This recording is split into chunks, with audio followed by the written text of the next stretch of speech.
Hi guys, this is Praveen from target academy. ఈ వీడియోలో EA గురించి చూద్దాం. ఈఏ అనేది అసలు ఎవరు చేయగలరు, అసలు ఈఏ అంటే ఏంటి, ఈఏ చేస్తే నిజంగా జాబ్స్ వస్తాయా? ఈఏ అంటే ఎన్రోల్ ఏజెంట్ అండి. ఇప్పుడు ఇండియాలో అయితే ఇన్కమ్ ట్యాక్స్ రిటర్న్స్ ఎలా అయితే ఫైల్ చేస్తారో, US income tax returns file చేయాలంటే మీకు స్పెసిఫిక్ నాలెడ్జ్ అనేది ఉండాలి. సో ఇండియాలో లాగా ఎవరు పడితే వాళ్ళు ఫైల్ చేయడానికి లేదు. ఆ ఫైల్ చేసే పర్సన్నే ఎన్రోల్ ఏజెంట్ అంటారు. ఇండియాలో దీనికి స్కోప్ ఉందా సార్ అంటే తప్పకుండా ఉందండి. మీరు ఈ రిటర్న్ ఎలా ఫైల్ చేయాలని ప్రాక్టికల్ నాలెడ్జ్ నేర్చుకుంటే సరిపోతుంది.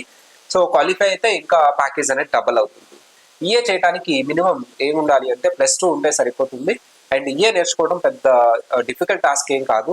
ఈజీగా మా దగ్గర జాయిన్ అయితే ప్రాక్టికల్ ట్రైనింగ్ ఇచ్చి మీరు ఈఏ క్వాలిఫై అవ్వకముందే ఈఏ రిటర్న్స్ ఎలా ఫైల్ చేయాలి అని నేర్పిస్తాము. దాని ద్వారా మా దగ్గర ఇంటర్న్షిప్ ఉంటుంది కాబట్టి మీరు కొంత ఎర్నింగ్స్ వస్తాయి 15,000 వరకు.